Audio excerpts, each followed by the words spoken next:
The Crooked Man by Sir Arthur Conan Doyle, narrated by Sam Kusi.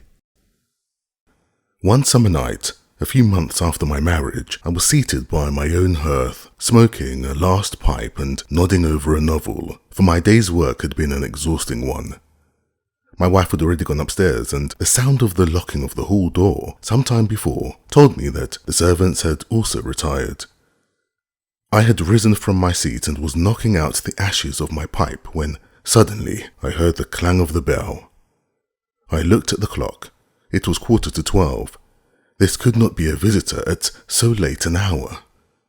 A patient, evidently, and possibly an all-night sitting. With a wry face, I went out into the hall and opened the door. To my astonishment, it was Sherlock Holmes who stood upon my step. "Ah, Watson," said he, "I hope that I might not be too late to catch you. My dear fellow, pray come in. You look surprised, and no wonder. Relieved, too, I fancy. You still smoke the Arcadia mixture of your bachelor days, then? There's no mistaking that fluffy ash upon your coat. It's easy to tell that you have been accustomed to wear a uniform, Watson. You'll never pass as a pure-bred civilian as long as you keep that habit of carrying your handkerchief in your sleeve. Could you put me up tonight? With pleasure.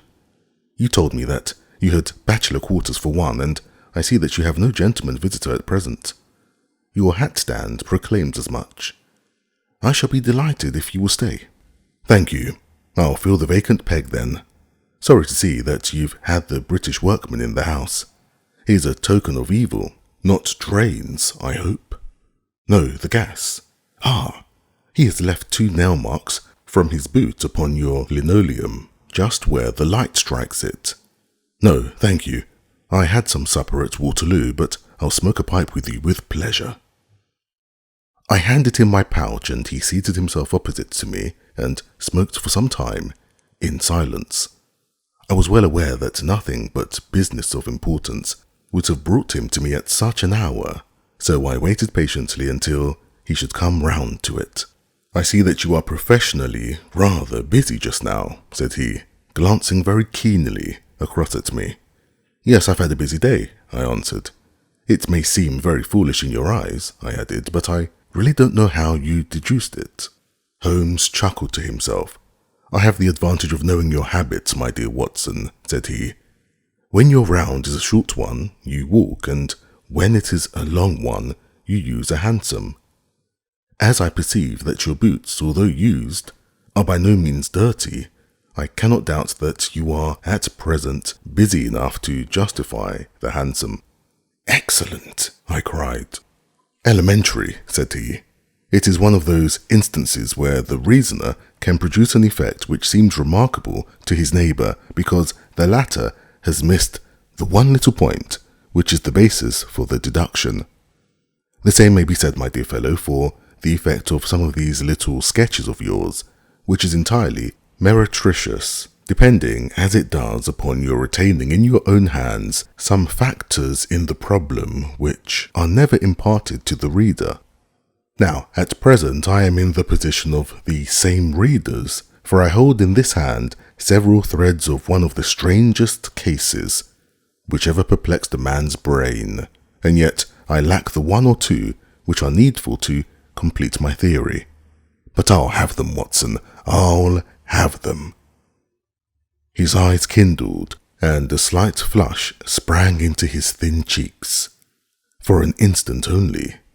When I glanced again, his face had resumed that Red Indian composure which had made so many regard him as a machine rather than a man. "The problem presents features of interest," said he. "I may even say exceptional features of interest. I have already looked into the matter and have come, as I think, within sight of my solution. If you could accompany me in that last step, you might be of considerable service to me." "I should be delighted. Could you go as far as Aldershot tomorrow?" "I have no doubt Jackson would take my practice." "Very good. I want to start by the 11:10 from Waterloo. That would give me time. Then, if you are not too sleepy, I will give you a sketch of what has happened and of what remains to be done. I was sleepy before you came. I am quite wakeful now. I will compress the story as far as may be done without omitting anything vital to the case. It is conceivable that you may even have read some account of the matter. It is the supposed murder of Colonel Barclay of the Royal Mallows at Aldershot, which I am investigating. I have heard nothing of it. It has not excited much attention yet, except locally. The facts are only 2 days old. Briefly, they are these.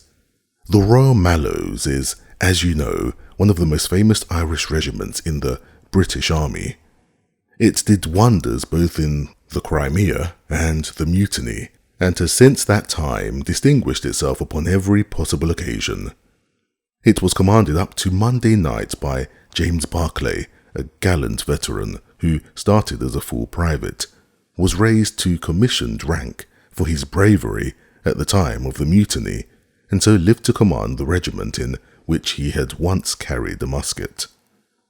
Colonel Barclay had married at the time when he was a sergeant, and his wife, whose maiden name was Miss Nancy Devoy, was the daughter of a former colour sergeant in the same corps. There was therefore, as can be imagined, some little social friction when the young couple, for they were still young, found themselves in their new surroundings. They appear, however, to have quickly adapted themselves, and Mrs. Barclay has always, I understand, been as popular with the ladies of the regiment as her husband was with his brother officers.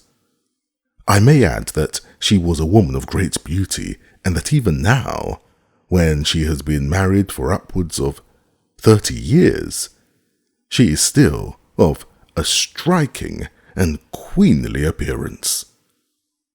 Colonel Barclay's family life appears to have been a uniformly happy one. Major Murphy, to whom I owe most of my facts, assures me that he has never heard of any misunderstanding between the pair. On the whole, he thinks that Barclay's devotion to his wife was greater than his wife's to Barclay. He was acutely uneasy if he were absent from her for a day. She, on the other hand, though devoted and faithful, was less obtrusively affectionate. But they were regarded in the regiment as the very model of a middle-aged couple. There was absolutely nothing in their mutual relations to prepare people for the tragedy which was to follow. Colonel Barclay himself seems to have had some singular traits in his character. He was a dashing, jovial old soldier in his usual mood, but there were occasions on which he seemed to show himself capable of considerable violence and vindictiveness. This side of his nature, however, appears never to have been turned towards his wife. Another fact which had struck Major Murphy, and 3 out of 5 of the officers with whom I conversed, was the singular sort of depression which came upon him at times. As the Major expressed it, the smile had often been struck from his mouth as if by some invisible hand when he has been joining the gaieties and chaff of the mess table. For days on end, when the mood was on him, he has been sunk in the deepest gloom. This and a certain tinge of superstition were the only unusual traits in his character which his brother officers had observed. The latter peculiarity took the form of a dislike of being left alone, especially after dark. This puerile feature in a nature which was conspicuously manly had often given rise to comment and conjecture. The 1st Battalion of the Royal Mallows, which is the old 117th, has been stationed at Aldershot for some years. The married officers live out of barracks, and the colonel has during all this time occupied a villa called Lachine, about half a mile from the North Camp. The house stands in its own grounds, but the west side of it is not more than 30 yards from the high road. A coachman and 2 maids formed the staff of servants. These, with their master and mistress, were the sole occupants of Lachine. for the Barclays had no children, nor was it usual for them to have resident visitors. Now for the events at Lachine between 9 and 10 on the evening of last Monday. Mrs. Barclay was, it appears, a member of the Roman Catholic Church and had interested herself very much in the establishment of the Guild of St. George, which was formed in connection with the Watt Street Chapel for the purpose of supplying the poor with cast-off clothing. A meeting of the guild had been held that evening at 8, and Mrs. Barclay had hurried over her dinner in order to be present at it.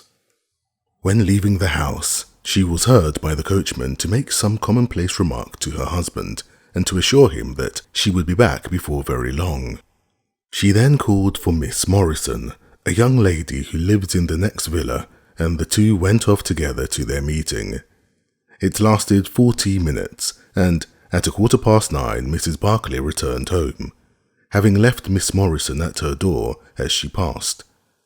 There is a room which is used as a morning room at Lachine. This faces the road and opens by a large glass folding door on the lawn. The lawn is 30 yards across and is only divided from the highway by a low wall with an iron rail above it. It was into this room that Mrs. Barclay went upon her return.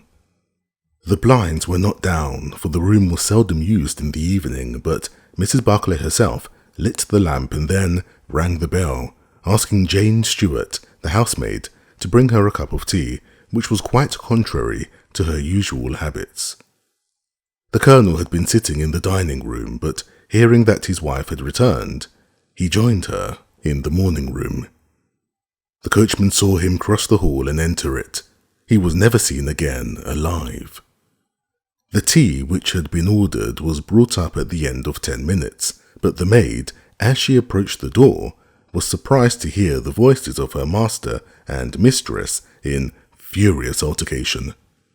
She knocked without receiving any answer, and even turned the handle, but only to find that the door was locked upon the inside. Naturally enough, she ran down to tell the cook, and the two women with the coachman came up into the hall and listened to the dispute, which was still raging. They all agreed that only two voices were to be heard, those of Barclay and of his wife. Barclay's remarks were subdued and abrupt, so that none of them were audible to the listeners. The ladies, on the other hand, were most bitter, and, when she raised her voice, could be plainly heard. "You coward!" she repeated over and over again. "What can be done now? What can be done now? Give me back my life. I will never so much as breathe the same air with you again. You coward! You coward!" Those were the scraps of her conversation, ending in a sudden dreadful cry in the man's voice, with a crash and a piercing scream from the woman.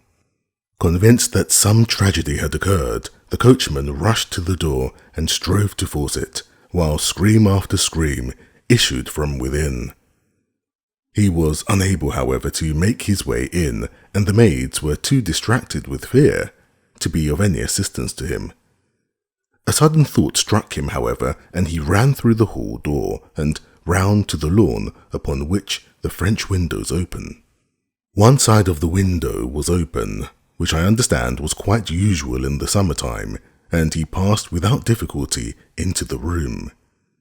His mistress had ceased to scream and was stretched insensible upon a couch, while, with his feet tilted over the side of the armchair, and his head upon the ground near the corner of the fender, was lying the unfortunate soldier, stone dead, in the pool of his own blood. Naturally, the coachman's first thought on finding that he could do nothing for his master was to open the door. But here, an unexpected and singular difficulty presented itself. The key was not in the inner side of the door, nor could he find it anywhere in the room. He went out again, therefore, through the window, and having obtained the help of a policeman and of a medical man, he returned. The lady, against whom naturally the strongest suspicion rested, was removed to her room, still in a state of insensibility. The Colonel's body was then placed upon the sofa and a careful examination made of the scene of the tragedy. The injury from which the unfortunate veteran was suffering was found to be a jagged cut, some 2 inches long, at the back part of his head, which had evidently been caused by a violent blow from a blunt weapon. Nor was it difficult to guess what that weapon may have been. Upon the floor, close to the body, was lying a singular club of hard carved wood with a bone handle. The Colonel possessed a varied collection of weapons brought from the different countries in which he had fought, and it is conjectured by the police that his club was among his trophies. The servants deny having seen it before, but among the numerous curiosities in the house, it is possible that it may have been overlooked. Nothing else of importance was discovered in the room by the police, save the inexplicable fact that neither upon Mrs. Barclay's person, nor upon that of the victim, nor in any part of the room was the missing key to be found. The door had eventually to be opened by a locksmith from Aldershot. That was the state of things, Watson, when upon the Tuesday morning I, at the request of Major Murphy, went down to Aldershot to supplement the efforts of the police. I think that you will acknowledge that the problem was already one of interest, but my observation soon made me realize that it was in truth much more extraordinary than would at first sight appear. Before examining the room, I cross-questioned the servants, but only succeeded in eliciting the facts which I have already stated. One other detail of interest was remembered by Jane Stewart, the housemaid. You will remember that on hearing the sound of the quarrel, she descended and returned with the other servants. On that first occasion, when she was alone, she says that the voices of her master and mistress were sunk so low that she could hear hardly anything, and judged by their tones rather than their words that they had fallen out. On my pressing her, however, she remembered that she heard the word David uttered twice by the lady. The point is of the utmost importance as guiding us towards the reason of the sudden quarrel. The Colonel's name, you remember, was James. There was one thing in the case which had made the deepest impression both upon the servants and the police. This was the contortion of the Colonel's face. It had set, according to their account, into the most dreadful expression of fear and horror which a human countenance is capable of assuming. More than one person fainted at the mere sight of him, so terrible was the effect. It was quite certain that he had foreseen his fate, and that it had caused him the utmost horror.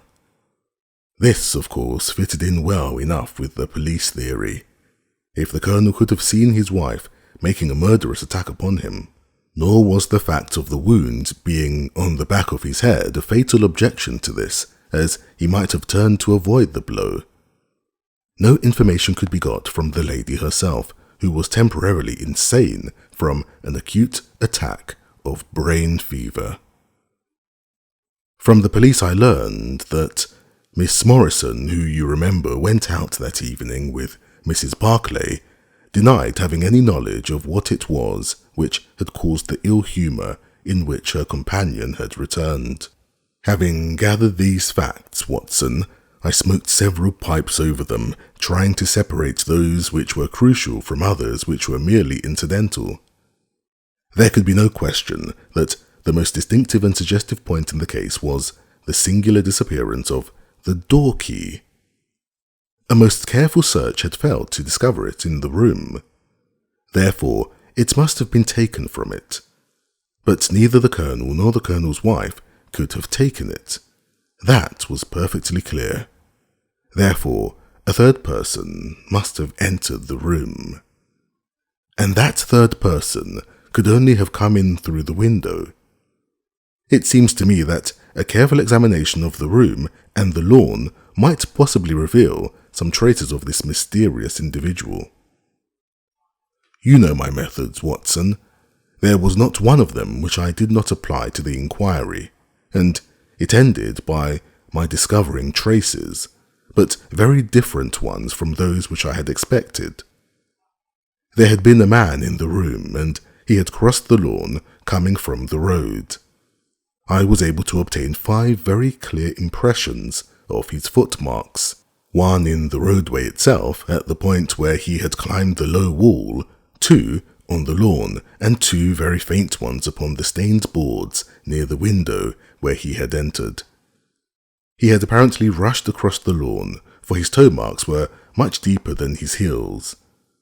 But it was not the man who surprised me, it was his companion. His companion? Holmes pulled a large sheet of tissue paper out of his pocket and carefully unfolded it upon his knee. "What do you make of that?" he asked.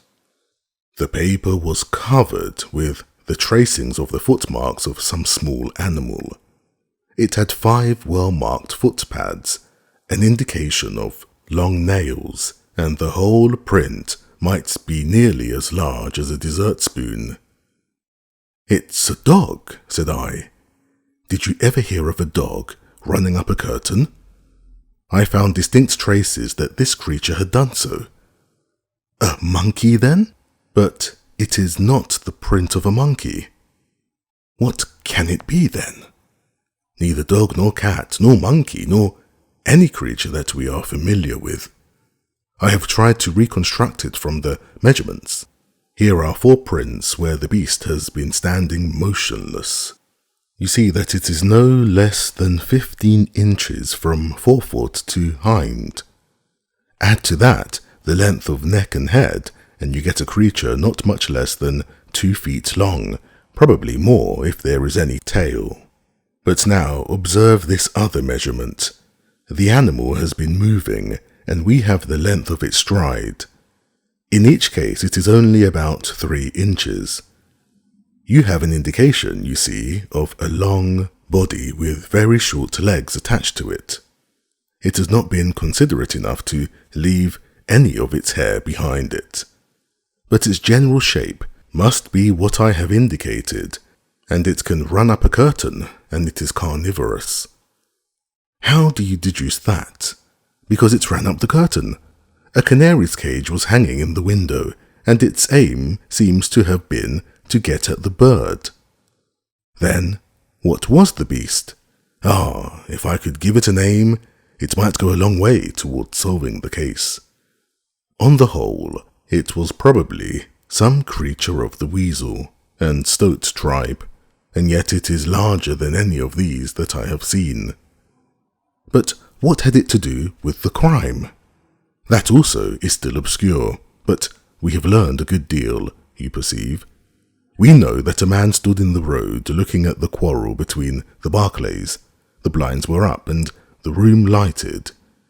We know also that he ran across the lawn, entered the room accompanied by a strange animal, and that he either struck the colonel or, as is equally possible, that the colonel fell down from sheer fright at the sight of him and cut his head on the corner of the fender.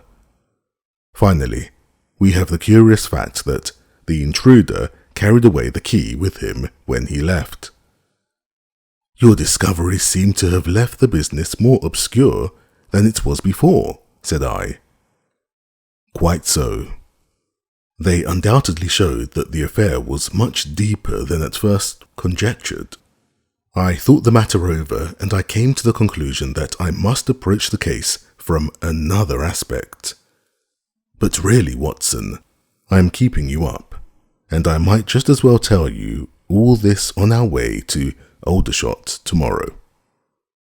Thank you, you have gone rather too far to stop. It is quite certain that when Mrs. Barclay left the house at 7:30, she was on good terms with her husband. She was never, as I think I have said, ostentatiously affectionate, but she was heard by the coachman chatting with the colonel in a friendly fashion. Now, it was equally certain that immediately on her return, she had gone to the room in which she was least likely to see her husband, had flown to tea as an agitated woman will, and finally, on his coming into her, had broken into violent recriminations. Therefore, something had occurred between 7:30 and 9 o'clock which had completely altered her feelings towards him. But Miss Morrison had been with her during the whole of that hour and a half. It was absolutely certain, therefore, in spite of her denial, that she must know something of the matter.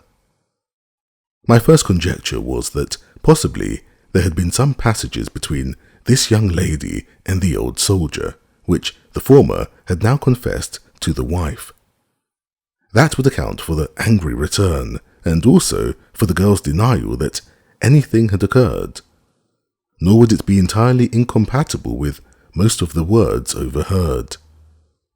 But there was a reference to David, and there was the known affection of the colonel for his wife, to weigh against it, to say nothing of the tragic intrusion of this other man, which might of course be entirely disconnected with what had gone before. It was not easy to pick one's steps, but on the whole, I was inclined to dismiss the idea that there had been anything between the colonel and Miss Morrison, but more than ever convinced that the young lady held the clue as to what it was which had turned Mrs. Barclay to hatred of her husband. I took the obvious course, therefore, of calling upon Miss Morrison, of explaining to her that I was perfectly certain that she held the facts in her possession, and of assuring her that her friend, Mrs. Barclay, might find herself in the dock upon a capital charge unless the matter were cleared up. Miss Morrison is a little, ethereal slip of a girl, with timid eyes and blonde hair, but I found her by no means wanting in shrewdness and common sense. She sat thinking for some time after I had spoken, and then, turning to me with a brisk air of resolution, she broke into a remarkable statement which I will condense for your benefit. I promised my friend that I would say nothing of the matter, and a promise is a promise, said she. But if I can really help her, when so serious a charge is laid against her, and when her own mouth, poor darling, is closed by illness, then I think I am absolved from my promise. I will tell you exactly what happened upon Monday evening. We were returning from the Watt Street mission about 9:15 o'clock. On our way, we had to pass through Hudson Street, which is a very quiet thoroughfare. There is only one lamp in it, upon the left-hand side, and as we approached this lamp, I saw a man coming towards us with his back very bent and something like a box slung over one of his shoulders. He appeared to be deformed, for he carried his head low and walked with his knees bent. We were passing him when he raised his face to look at us in the circle of light thrown by the lamp, and as he did so, he stopped and screamed out in a dreadful voice, "My God, it's Nancy!" Mrs. Barclay turned as white as death, and would have fallen down had the dreadful-looking creature not caught hold of her. I was going to call for the police, but she, to my surprise, spoke quite civilly to the fellow. "I thought you had been dead this 30 years, Henry," said she, in a shaking voice. "So I have," said he, and it was awful to hear the tones that he said it in. He had a very dark, fearsome face, and a gleam in his eyes that comes back to me in my dreams. His hair and whiskers were shot with grey, and his face was all crinkled and puckered like a withered apple. "Just walk on a little way, dear," said Mrs. Barclay. "I want to have a word with this man. There is nothing to be afraid of." She tried to speak boldly, but she was still deadly pale and could hardly get her words out for the trembling of her lips. I did as he asked me, and they talked together for a few minutes. Then she came down the street with her eyes blazing, and I saw the crippled wretch standing by the lamp-posts and shaking his clenched fists in the air as if he were mad with rage. She never said a word until we were at the door here, when she took me by the hand and begged me to tell no one what had happened. "It's an old acquaintance of mine who has come down in the world," said she. When I promised her I would say nothing, she kissed me, and I have never seen her since. I have told you now the whole truth, and if I withheld it from the police, it is because I did not realize then the danger in which my dear friend stood. I know that it can only be to her advantage that everything should be known. There was her statement, Watson, and to me, as you can imagine, it was like a light on a dark night. Everything which has been disconnected before began at once to assume its true place, and I had a shadowy presentiment of the whole sequence of events. My next step obviously was to find the man who had produced such a remarkable impression upon Mrs. Barclay. If he were still in Aldershot, it should not be a very difficult matter. There are not such a very great number of civilians, and a deformed man was sure to have attracted attention. I spent a day in the search, and by the evening, this very evening, Watson, I had run him down. The man's name is Henry Wood, and he lives in lodgings in this same street in which the ladies met him. He has only been 5 days in the place. In the character of a registration agent, I had a most interesting gossip with his landlady. The man is by trade a conjurer and performer, going round the canteens after nightfall and giving a little entertainment at each. He carries some creature about with him in that box, about which the landlady seemed to be in considerable trepidation, for she had never seen an animal like it. He uses it in some of his tricks according to her account. So much the woman was able to tell me, and also that it was a wonder the man lived, seeing how twisted he was, and that he spoke in a strange tongue sometimes, and that for the last 2 nights she had heard him groaning and weeping in his bedroom. He was all right as far as money went, but in his deposit he had given her what looked like a bad florin. She showed it to me, Watson, and it was an Indian rupee. So now, my dear fellow, you see exactly how we stand and why it is I want you. It is perfectly plain that after the ladies parted from this man, he followed them at a distance, that he saw the quarrel between husband and wife through the window, that he rushed in, and that the creature which he carried in his box got loose. That is all very certain, but he is the only person in this world who can tell us exactly what happened in that room. And you intend to ask him? Most certainly, but in the presence of a witness. And I am the witness? If you will be so good, he can clear the matter up, well and good. If he refuses, we have no alternative but to apply for a warrant. But how do you know he'll be there when we return? You may be sure that I took some precautions. I have one of my Baker Street boys mounting guard over him, who would stick to him like a burr, go where he might. We shall find him in Hudson Street tomorrow, Watson, and meanwhile I should be the criminal myself if I kept you out of bed any longer.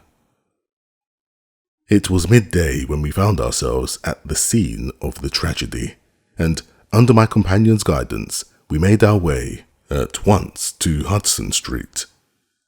In spite of his capacity for concealing his emotions, I could easily see that Holmes was in a state of suppressed excitement, while I myself tingling with that half-sporting, half-intellectual pleasure which I invariably experienced when I associated myself with him in his investigations.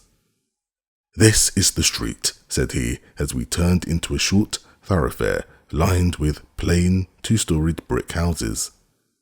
"Ah, here is Simpson to report." "He's in all right, Mr. Holmes," cried a small street Arab, running up to us. "Good, Simpson," said Holmes, patting him on the head. "Come along, Watson. This is the house." He sent in a card with a message that he had come on important business, and a moment later we were face to face with the man whom we had come to see. In spite of the warm weather, he was crouching over a fire, and the little room was like an oven. The man sat all twisted and huddled in his chair in a way which gave an indescribable impression of deformity. But the face which he turned towards us, though worn and swarthy, must at some time have been remarkable for its beauty. He looked suspiciously at us now out of yellow-shot, bilious eyes, and without speaking or rising, he waved towards 2 chairs. "Mr. Henry Wood, late of India, I believe," said Holmes affably. "I've come over this little matter of Colonel Barclay's death." "What should I know about that?" "That's what I want to ascertain. You know, I suppose, that unless the matter is cleared up, Mrs. Barclay, who is an old friend of yours, will in all probability be tried for murder." The man gave a violent start. "I don't know who you are," he cried, "nor how you come to know what you do know, but you will swear that this is true, that you tell me? Why, they are only waiting for her to come to her senses to arrest her." "My God! Are you the police yourself?" "No." "What business is it of yours, then?" "It's every man's business to see justice done." "You can take my word that she is innocent." "Then you are guilty." "No, I am not." "Who killed Colonel James Barclay, then?" "It was just Providence that killed him. But mind you this, that if I had knocked his brains out, as it was in my heart to do, he would have had no more than his due from my hands. If his own guilty conscience had not struck him down, it is likely enough that I might have had his blood upon my soul. You want me to tell the story? Well, I don't know why I shouldn't, for there's no cause for me to be ashamed of it. It was in this way, sir. You see me now with my back like a camel and my ribs all awry, but there was a time when Corporal Henry Wood was the smartest man in the 117th foot. We were in India then, in cantonments, at a place we'll call Bertie. Barclay, who died the other day, was sergeant in the same company as myself, and the belle of the regiment, I, and the finest girl that ever had the breath of life between her lips, was Nancy Devoy, the daughter of the colour sergeant. There were 2 men that loved her, and one that she loved, and you'll smile when you look at this poor thing huddled before the fire, and hear me say that it was for my good looks that she loved me. Well, though I had her heart, her father was set upon her marrying Barclay. I was a harum-scarum, reckless lad, and he had an education, and was already marked for the sword belt. But the girl held true to me, and it seemed that I would have had her when the mutiny broke out and all hell was loose in the country. We were shut up in Bertie, the regiment of us, with half a battery of artillery, a company of Sikhs, and a lot of civilians and womenfolk. There were 10,000 rebels round us, and they were as keen as a set of terriers round a rat cage. About the 2nd week of it, our water gave out, and it was a question whether we could communicate with General Neill's column, which was moving up country. It was our only chance, for we could not hope to fight our way out with all the women and children, so I volunteered to go out and to warn General Neill of our danger. My offer was accepted, and I talked it over with Sergeant Barclay, who was supposed to know the ground better than any other man, who drew up a route by which I might get through the rebel lines. At 10 o'clock the same night I started off upon my journey. There were 1,000 lives to save, but it was of only one that I was thinking when I dropped over the wall that night. My way ran down a dried-up watercourse which we hoped would screen me from the enemy sentries, but as I crept round the corner of it, I walked right into 6 of them, who were crouching down in the dark, waiting for me. In an instant I was stunned with a blow and bound hand and foot. But the real blow was to my heart, and not to my head, for as I came to, and listened to as much as I could understand of their talk, I heard enough to tell me that my comrade, the very man who had arranged the way that I was to take, had betrayed me by means of a native servant into the hands of the enemy. Well, there's no need for me to dwell on that part of it. You know now what James Barclay was capable of. Bertie was relieved by Neil next day, but the rebels took me away with them in their retreat, and it was many a long year before ever I saw a white face again. I was tortured and tried to get away, and was captured and tortured again. You can see for yourselves the state in which I was left. Some of them that fled into Nepal took me with them, and then afterwards I was up past Darjeeling. The hill folk up there murdered the rebels who had me, and I became their slave for a time until I escaped. But instead of going south, I had to go north until I found myself among the Afghans.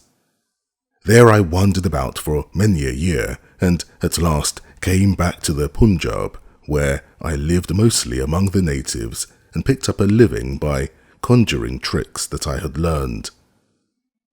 What use was it for me, a wretched cripple, to go back to England or to make myself known to my old comrades?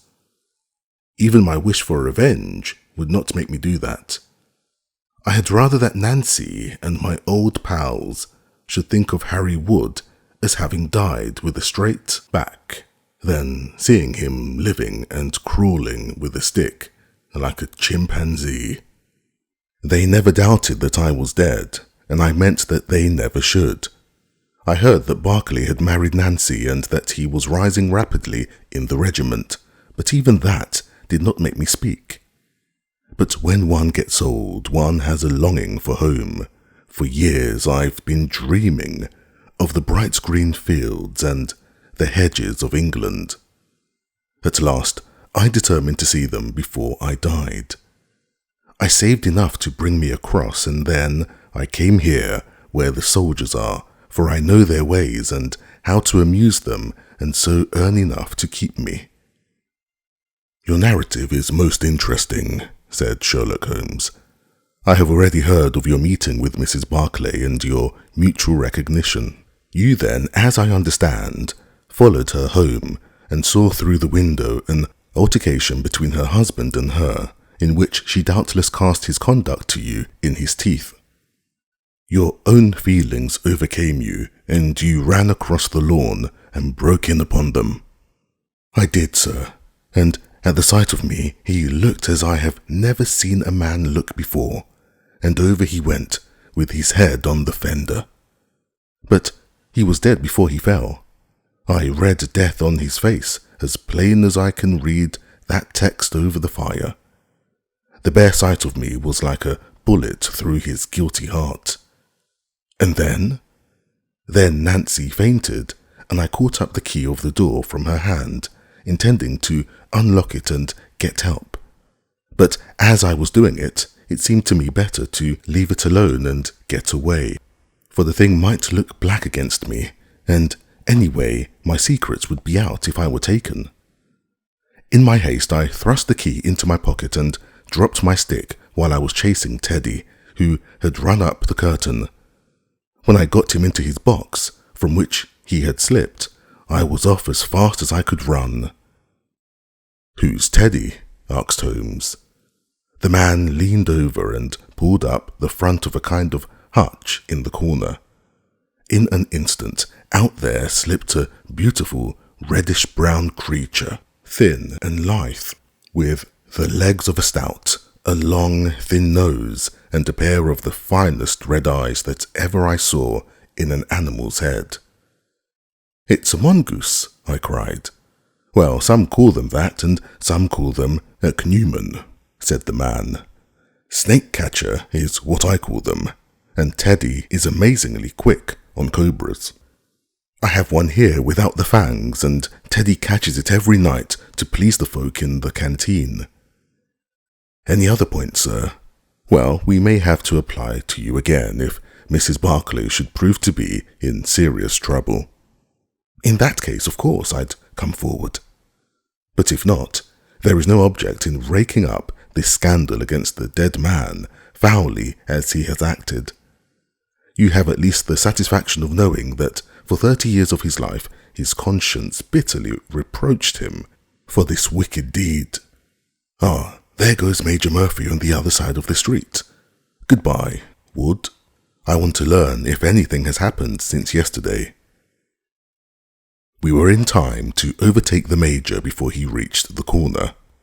Ah, Holmes, he said, I suppose you have heard that all this fuss has come to nothing? What then? The inquest is just over. The medical evidence showed conclusively that death was due to apoplexy. You will see it quite a simple case after all. Oh, remarkably superficial, said Holmes, smiling. Come, Watson, I don't think we shall be wanted in Aldershot any more. There's one thing, said I, as we walked down to the station. If the husband's name was James, and the other was Henry, what was this talk about David? That one word, my dear Watson, should have told me the whole story, had I been the ideal reasoner which you are so fond of depicting. It was evidently a term of reproach. Of reproach? Yes, David strayed a little occasionally, you know, and on one occasion, in the same direction as Sergeant James Barclay. You remember the small affair of Uriah and Bathsheba?